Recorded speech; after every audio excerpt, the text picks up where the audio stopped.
آزاده عطیابی هستم. با برنامه دیگری از A to Z مهاجرت از لس آنجلس کالیفرنیا در خدمتتون هستیم. این برنامه رو همینطور که میدونین چند هفته ای است در حضورتون ارائه میدیم که بیشتر به مسائل مهاجران و قوانین دولتی مرتبط با مهاجران در ایالات متحده بیشتر به نقد و بررسی میپردازیم و یه آگاهی رسانی از این برنامه ها در سطح دولت فدرال و استیت کالیفرنیا خدمتتون ارائه میدیم. من مشاور امور مهاجرتی و امور سالمندان هستم و از دفتر A to Z Social Services در لس آنجلس کالیفرنیا به جامعه فارسی زبان و بخش سالمند و درگیر جامعه دیسیبل ارائه خدمات میکنیم. خوشحالم با برنامه دیگری به هر حال در خدمتتون هستم. امروز با تعطیلی عمومی است، مموریال دی هست عزیزان در امریکا که در واقع روز یادبودی از سربازان امریکایی هست. فدرال تعطیلی رسمی دولتی هست که مدارس و بخش‌های دولتی در واقع امروز تعطیل هستند، ولی ما در بخش خصوصی در خدمتتون هستیم و بیزینس‌ها دارن روند عادی خودشون رو میرن. به هر حال در این روز اصولاً امریکایی‌ها عزیزان بیشتر در نظر میگیرن این رو انگار که شروع تابستان، یعنی یک نشانه ای از شروع فصل تابستان میدونن، چون نزدیک میشن به هفته‌های آخر مدارس و شروع تابستان در ماه جون و به خاطر همین تعطیلی مموریال دی بیشتر براشون یادآوری آغاز فصل تابستانه که در این فصل این روز دوره هم جمع میشن. طبق معمول امریکایی‌ها یا عاشق باربیکیو و گوشت مشغول باربیکیو و آبجوخوری احتمالاً بعضی ها میشن و به هر حال هر آنجایی که هستید اگر با جمع دوستان و خانواده دور هم هستید روز مموریال دی خوبی رو امیدوارم سپری کنید. امروز عزیزان یه پروگرامی رو میخوام بیشتر براتون باز کنم، توضیح بدم که من فکر میکنم بخش خیلی عمده‌ای از جامعه براش مهمه، یعنی خوبه که در موردش بدونه و بیمه‌های تأمین اجتماعی امریکاست که هر فردی که در این جامعه کار کرده باشه مشمولش میشه و بیشتر در موردش صحبت میخوایم بکنیم که همون بیمه SSDI هست، Social Security Disability Insurance، که به فارسی میتونیم بگیم بیمه ناتوانی. بیمه زمانی که دیگه ما قادر نیستیم، خدایی نکرده درگیر مشکلی میشیم یا مریضی میشیم که دیگه قادر نیستیم در کاری که بودیم انجام وظیفه بکنیم. در این حالت بیمه شما میتونه شروع به کار بکنه. این بیمه رو همونطور که عزیزایی که کار میکنید آگاه هستید از حقوقها مالیاتش کم میشه. در واقع اینشورنس که دارید میگیرید یک بیمه است دارید میگیرید که از طریق دولت ارائه میشه. حالا بیاین یه مقدار این قوانین این بیمه رو بررسی بکنیم، چون خیلی خوبه اگر که برای کسانی که خصوصا الان مریضی یا درگیری دارید و واقعا نمیدونید از کجا شروع بکنید این برنامه برای شماست. خب گفتیم اسم این پروگرام SSDI هست. من به همون SSDI یا بیمه ناتوانی ادامه میدم، لقبش میکنم و این رو دولت فدرال تأمین میکنه و مشخص شد که خب از طریق تکساییه که روی حقوقمون پرداخت میشه. میزان این بیمه از 1750 شروع میشه تا 4018 دلار در ماه سقف این بیمه هست که بر اساس سنوات خدمت و یا میزان پولی که میگرفتین حقوقتون بهتون محاسباتی میشه و بهتون تعلق میگیره. ولی برای این بیمه شما بتونید دریافتش بکنید 2-3 مورده که اینجا بیاین بررسی بکنید. یکی همون مسئله 40 کردیت کاری که همون 10 سال سابقه کاری و فایل کردن تکسه که این در موردش خیلی سوال شده از من اینو خیلی سریع توضیحی براتون بدم. ببینید ما در سال بیشتر از 4 تا کردیت به حسابمون نمیره. حالا اگه $100,000 هم ما درآمد فایل بکنیم بیشتر از 4 تا کردیت نمیگیریم. حالا اگه یک فردی بیاد مینیموم، یعنی هر یک کردیت $1810، شما اگه بیاید یک فردی حتی $6,700 هم درآمد داشته باشه و تکس رو فایل بکنه، این بهش 4 کردیت تعلق میگیره. به خاطر همین میگن مهمه که تکس فایل بکنید که این سابقه 10 ساله برای شما بمونه و اون 40 کردیت رو پر بکنید. حالا ما میایم این 40 کردیت رو فرض بکنیم پر کردیم، بعد براتون تو مراحل بعدی توضیح میدم اگر نکرده باشین چه روش هایی داره. وقتی که این 40 کردیت رو پر کرده باشید قادر هستید در زمان ناتوانی بیایید و درخواست SSDI بکنید. ولی بیایم ببینیم اگر ما مریضی یا مشکلی، فرض کنید خدایی نکرده یه نفر تصادفی میکنه یا مریضی خیلی عمده‌ای که لاعلاجه، یعنی مریضی هایی که با ما مثل MS، مثل بعضی وقتا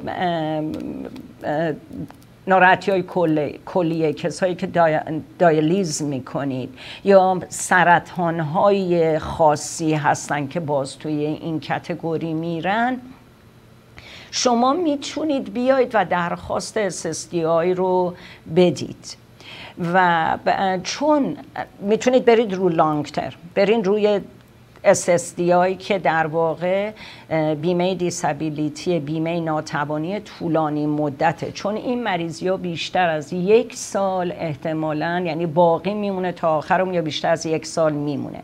برای یه سری از این که از دید سازمان سوشال سکیوریتی ناتوانی طولانی مدت، ناتوانی که تا 1 سال یا بیشتر باقی میمونه در فرد و قابل علاج در اون مدت نیست. ولی فرض کنیم یه نفر مثلا پاشو عمل کرده یا دستش یا یه جراحی کردین که بیشتر از 5-6 ماه شما نیاز به معالجه یا استراحت ندارید. در اون حالت بهترین چیز اینه که بیان با EDD، در واقع بهش میگن short term disability، در حقوق ناتوانی کوتاه مدت که تا 1 سال به شما از طریق سازمان employment، از طریق اسمشو نمیدونم براتون به فارسی بگم ولی EDD، کسانی که کار میکنید میدونید که Employment Development Department این رو کاور میکنه. بعد شورت ترم دیسابیلیتی رو شما فایل میکنید که به نفعتونه، چون 60 تا 70% حقوق رو بهتون تعلق میگیره و پروسسش خیلی سریعتره. یعنی فقط دکتر باید تایید بکنه که شما به این استراحت 3 ماه 6 ماه نیاز دارید و بعد هم وقتی تموم میشه دوباره میتونید تمدید بکنید تا 1 سال. وقتی به 1 سال داره میرسه و شما هنوز درمان نشدین، به چه معناست؟ که شما مشمول بیمه ناتوانی بلند مدتی.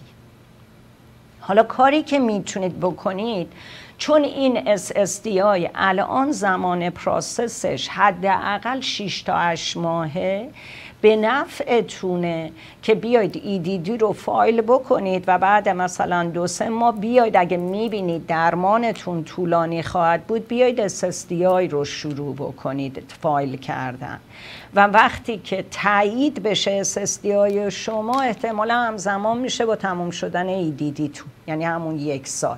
و یا اگه زودتر بشه خود دولت این رو تطابق میده دیگه، نمیتونید هر دو رو نمیتونید بگیرید که خب این براتون وقفه‌ای در دریافت بنفیت ایجاد نمیکنه و بعد از اون میتونید بیاید و بیمه SSDI-تون رو شروع بکنید.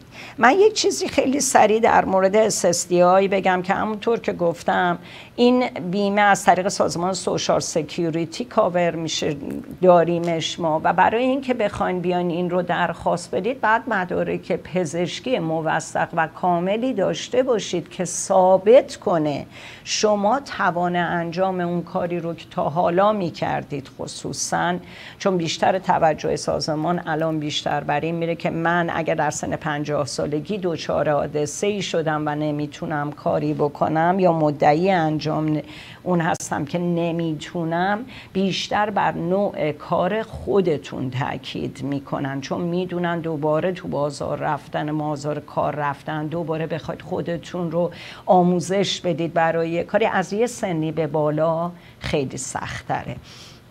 پس سن تأثیر داره عزیزان در این قضیه، نوع بیماری تأثیر داره، مدارکتون تأثیر داره و مشخصا نحوهی که دارید فایل میکنید. به خاطر همینم بهتره با کسانی برید این کار رو بکنید که در این زمینه آشنایی دارن با قوانینی رو که سازمان مهاجرت سازمان سوشال سکیوریتی، بیمه تامین اجتماعی درخواستش رو میده. و خب تا اینجا داشته باشید این مطالبی رو که گفتم، یه بریک کوتاهی رو بگیریم، موزیکی رو گوش بدیم و برگردیم باتون. صحبت‌های بیشتری رو دارم که در زمانی که شما این بیمه رو میگیرید چه بنفیت‌های دیگه‌ای رو میتونید کنارش داشته باشید که بسیار مطالب مهمیه و میتونه بهتون کمک کنه. بریم موزیک ویدیویی رو گوش کنیم و چشمات برام مقدسه، آغوش تو پناهمه، تو با منی بهشت دنیا، میرم به سمت آرزوها. من تشنه نوازشم، بارون بزن به خاک من، توی تو قله نمازم، نمیشه دل تو نبازم. دنیا بی چشمان مثل غروب سر پاییزه، حال دلم بی تو غم انگیزه، دوریت گذشتن از همه چیزه. ای ماه شبها کبیرم و تو مثل بارونی، تو خاک من یه گنج پنهونی، یه سرپناهی توی ویرونی.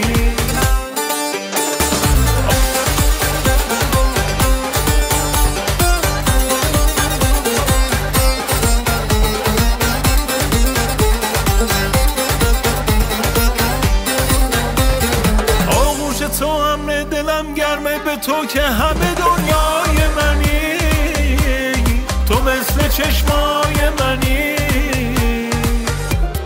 تنها پناهم تو، جهانم تو، همه دردم تو، درمونی برام، عزیزتر از جونی برام. دنیا بی چشمات مثل غروب سرد پاییزه، حال دلم بی تو غم انگیزه، دوریت گذشتن از همه چیزه. ای ماه شبها کبیرم و تو مثل بارونی، تو خاک من یه گنج پنهونی، یه سرپناهی توی ویرونی.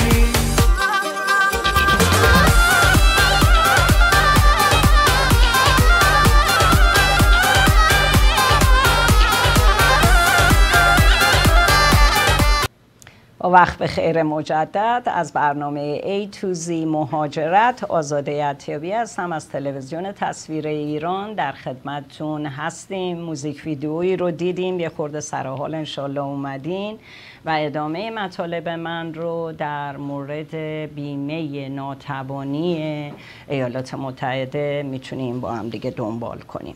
همونطور که در قسمت اول برنامه توضیح مختصری دادیم که برای 1 سال اول میتونه آدم بیمه کوتاه مدت رو با EDD، با سازمان ایمپلویمنت پر بکنه، فایل بکنه، بعدش بیاد برای لانگ ترم، بیاد برای طولانی مدت با سازمان سوشال سکیوریتی، تامین اجتماعی بیاد این رو فایل بکنه. بیایم جلوتر ببینیم این پروگرام خب به چه شکلی داره کار میکنه. برای یک فردی که فرض بکنید 50 سال است، هنوز به سن بازنشستگی، سن کامل بازنشستگی همطور که میدونین در امریکا 65 سالگیه. برای خانوما میتونن 62 سالگی رم برن فایل بکنن، سن بازنشستگی باشه، ولی بهشون بنفیت کامل تعلق نمیگیره. پس به نفعه که تا 65 سالگی که سن کامل بازنشستگی ادامه بدن. بعد فرض کنید من 50 سالم، بیماری میگیرم که دیگه قادر نیستم کار بکنم، 40 تا کردیت هم پر نکردم، 5 سال بیشتر کار نکردم، حالا الان چی کار کنم؟ چی به من تعلق میگیره؟ در این حالت اگر مزدوج بوده باشید، فرض کنید الان مزدوجید یا بودید جدا شدید و همسر شما به سن بازنشستگی رسیده باشه، میتونید کردیت های ایشون رو بخشیشو برای کامل کردن کردیت خودتون در نظر بگیرید بدون اینکه هیچ تأثیری در میزان مبلغی که همسر شما میگیره بذاره. حالا اگه مجرد بودید و یه همچین امکانی هم اصلا نیست، اگر هیچ پولی تو حسابتون نباشه، یعنی قوانین استثنایی اینجا به شما دیگه میاد برخورد میشه، میاد یعنی شما 50 ساله اگر ناتوانی نمیتونی کار بکنی، اگر تو حسابت زیر 2000 تا، یعنی ریسورس پولی که منابع نقدی شما زیر 2000 تا باشه و درآمد نداشته باشی، شما میتونید SSI رو زیر SSDI بگیرید عزیزان، که اون هم خب یه اگزمپشن، یه استثنای اینطوری رو خیلی سریع براتون یه توضیح کلی دادیم. و همطور که میدونید این مسئله حقوق ناتوانی به حدی گسترده است، مطلب در موردش انقدر زیاده که بخواد توضیح بدم خدمتون واقعا در عرض این 1 رو 20 دقیقه فقط میشه مطالب مهمش رو به صورت خلاصه من دارم توضیح میدم که فقط بفهمید این برنامه چطوری کار میکنه. یک چیزی رو که اینجا بسیار مهمه و بسیاری از افراد ازش آگاه نیستن، برنامه تیکت تو ورک، یعنی اجازه کار در زمانی که شما داری حقوق ناتوانی میگیری، که بسیار برنامه جالبیه و این رو دولت گذاشت که مردم رو تشویق بکنه برای بازگشت به کار در زمانی که دارن مثلا حالتون بده یا دارید بهبود پیدا میکنید. فرض کنید فردی دچار بیماری سرطانه و میاد SSDI داره میگیره، این فرد میتونه بیاد بره در پروگرام اجازه کار، یعنی همون تیکت تو ورک، بیاد بره در اون پروگرام، اگر شامل حالش بشه ثبت نام بکنه. در این حالت به شما اجازه میدن تا 5 سال به صورت محدود کار بکنی، درآمد داشته باشی و در کنارش حقوق ناتوانیت هم بگیری. بسیار برنامه جالبی عزیزان. در 9 ماه اولش به شما اجازه میده تا هر سقفی که میخوای پول درار، برو $100,000 پول درار، ما پول SSDI تو میدیم، ولی بعد 9 ماه یه دوره بازنگری اینا دارن که بعد 9 ماه میان میبینن تو داری ماهی 3,000 تا در میاری، خب پس ما میایم حقوق SSDI تو رو قطع میکنیم دیگه. ولی اگر شما هرچی بیشتر از 1610 تا در بیاری حقوق SSDI قطع میشه و اگر نابینا باشید این سقف تا 2700. یعنی میتونی شما زیر 2700 در بیاری و SSDI کلکت بکنی، ولی بازم این قوانین خودش رو داره عزیزان. من یه چیز کلی رو دارم میگم، یه محدودیت هایی داره، فکر نکنید یه دفعه همه اینا رو میتونید بگیرید، محدودیت داره. فقط یه مقدار پایه‌های اول پروگرام رو من دارم بهتون توضیح میدم. مسئله‌ای که بسیار مهمه اینجا، بعد از حقوق SSDI شما اگر برای SSDI بتونی تاییدیه رو بگیری و SSDI بگیری، بعد 2 سال مشمول مدیکر میشی. یعنی اگر رو دیسابیلیتی باشی، رو حقوق ناتوانی باشی، بعد 2 سال اگه 50 سالت هم باشه میتونی مدیکر رو بگیری. کسانی که روی پروگرام تیکت تو ورک برید تا 8 سال مدیکر براتون میتونه باقی بمونه اگه بازگشت به کار داشته باشی، حتی از طریق اون برنامه‌ای که تیکت تو ورک، همون که اجازه کار رو در حالی که دارید هنوز حقوق ناتوانی رو دریافت میکنید بهتون تا 8 سال اجازه میده که این رو داشته باشید.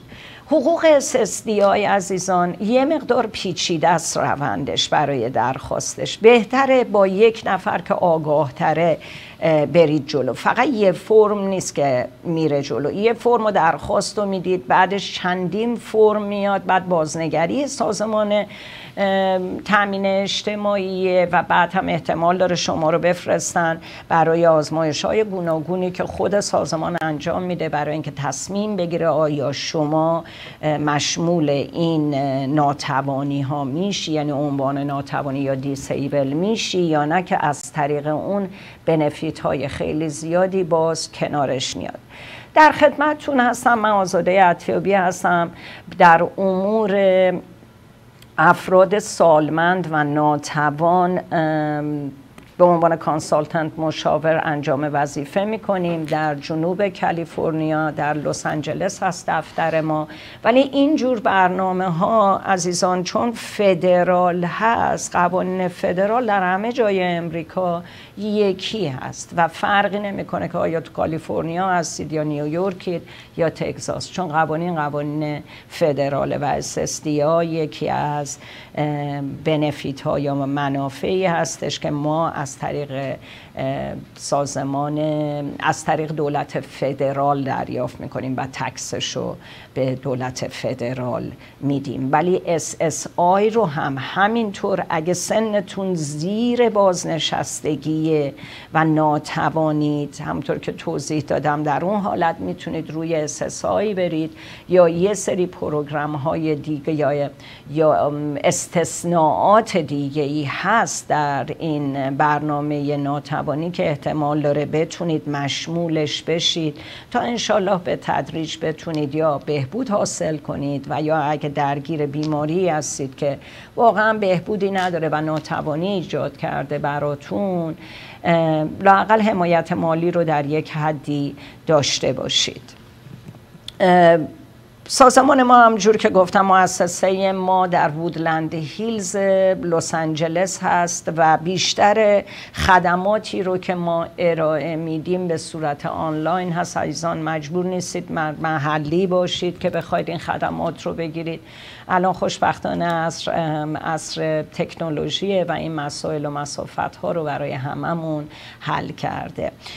ما رو میتونید در سوشال میدیاهای مختلف زیر A to Z سوشال سرویسز دنبال بکنید. در اونجا یه سری مطالب میذاریم، هم روی اینستاگرام هم فیسبوک، و ضبط کامل این برنامه ها رو هم در چنل یوتیوبمون معمولاً میذاریم که بتونه به عنوان یک منبع اطلاعاتی برای جامعه فارسی زبان امریکا باشه و انشالله کمکی بکنه که یه مقدار قوانین رو حداقل به صورت ساده تریه پایه هایی رو بدونید که بدونید چه جایی میتونید کمک بگیرید و یا اگه خودتون دارین انجام میدید به چه مطالبی باید توجه بکنید. یک بار دیگه خودم معرفی میکنم، آزاده عطیابی، سوشال ورکر و مشاور امور مهاجران افراد سالمند و ناتوان در کالیفرنیا هستم. خوشحالم فرصت دیگه ای رو داشتم کنارتون باشم امروز، مطالبی رو در اختیارتون بذارم و با آرزوی لبی خندون روزی خوش برای همگی شما رو به ایزد هستی می سپارم. مانا و پایا باشید.